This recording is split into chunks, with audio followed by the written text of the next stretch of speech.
জীবন তো আর টকশোয় চলে না। চুয়াডাঙ্গার আলমডাঙ্গায় ভাঙবাড়িয়া গ্রামের খোয়াজ আলী শেখের মেয়ে Khaleda Akter Munni video sharing platform টিকটকেও ছিলেন সরব। ২০২২ সালে প্রথম বিয়ে করেন মুন্নি। বিয়ের পরেই বউকে রেখে বিদেশে পাড়ি দেয় তার স্বামী। তবে কিছুদিন পরে মুন্নি জড়িয়ে পড়ে একাধিক পরক্রিয়া সম্পর্কে। এ ব্যাপারে জানাজানি হলে প্রথম স্বামী তালাক দেয় মুন্নিকে। কাবিনের টাকায় একটি ফোনও কেনেন মুন্নি। পরে টিকটক ভিডিও বানাতে মেতে ওঠেন তিনি। আমার কপালটা এতটাই খারাপ, কষ্টটাই কেউ বুঝলো না। গেল ১৪ নভেম্বর সকালে চুয়াডাঙ্গার সদরের বোয়ালমারীর নীলমণিগঞ্জ এলাকায় জঙ্গল থেকে উদ্ধার হয় মুন্নির অর্ধগলিত বিবস্ত্র মরদেহ। মরদেহের ট্যাটুর মাধ্যমে শনাক্ত হয় পরিচয়। তুমি আমাকে ভালোবাসছো, এটাই তো অনেক। তোমাকে পাওয়ার স্বপ্ন দেখা তো বিলাসিতা। এরপরেই ঘটনার রহস্য উদ্ঘাটনে নামে পুলিশ। বেরিয়ে আসতে থাকে চাঞ্চল্যকর তথ্য। গ্রেপ্তার করা হয় হত্যায় জড়িত মানিক ও পারভেজকে। শনিবার সংবাদ সম্মেলনে পুলিশ সুপার দেন হত্যাকাণ্ডের লোমহর্ষক বর্ণনা।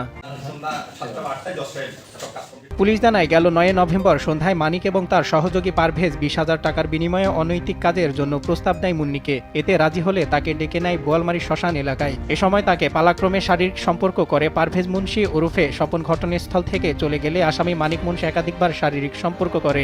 ২০,০০০ টাকার পরিবর্তে ৫,০০০ টাকা দিলে টাকা নিতে অসম্মতি জানায়। এ নিয়ে কথা কাটাকাটির এক পর্যায়ে মুন্নিকে শ্বাসরোধে হত্যা করে জঙ্গলে ফেলে দেয় মানিক। খালেদা আক্তার মুন্নিকে দুজন দুষ্কৃতকারী তারা ওনার সাথে খারাপ কাজ করার জন্য ওনাকে নিয়ে যায় চুয়াডাঙ্গা থানাধীন হাজরাহাটি বোয়ালমারি মাঠের ভিতরে পান বড়জের ভিতরে নিয়ে যায় এবং রাত্রিকালীন সময়ে ওনাকে গণধর্ষণ করে এবং তারপরে পান বড়জের ভিতরে একটা গর্তের ভিতরে, গভীর গর্তের ভিতরে এই মেয়েটার লাশ ফেলে চলে যায়।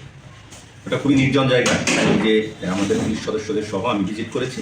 এই জন্য 5 দিন পরে 14 নভেম্বর তারিখে ওখান থেকে গন্ধ বের হলে পানবড়ে যেসব কৃষক আছে ওনারা পুলিশকে খবর পেয়ে আমাদের পুলিশের ডিবি টিম এবং থানা টিম, দুটো টিম সহই আমরা আমাদের চুয়াডাঙ্গা জেলার সম্মানিত পুলিশ সুপার জনাব খন্দকার গোলাম মওলা বিপিএম মহোদয়ের নির্দেশক্রমে আমি থানা পুলিশ এবং ডিবির ওসি সহ ডিবি টিম নিয়ে উক্ত স্থানে যাই। পুলিশ আরও জানায়, জিজ্ঞাসাবাদে আসামি মানিক জানিয়েছে গেল ৬ নভেম্বর অনৈতিক সম্পর্কের কথা বলে তাকে বাড়িতে ডেকে নিয়ে ব্ল্যাকমেইল করে অর্থ ছিনিয়ে নেয় মুন্নি। এর প্রতিশোধ নিতেই তাকে খুন করা হয়।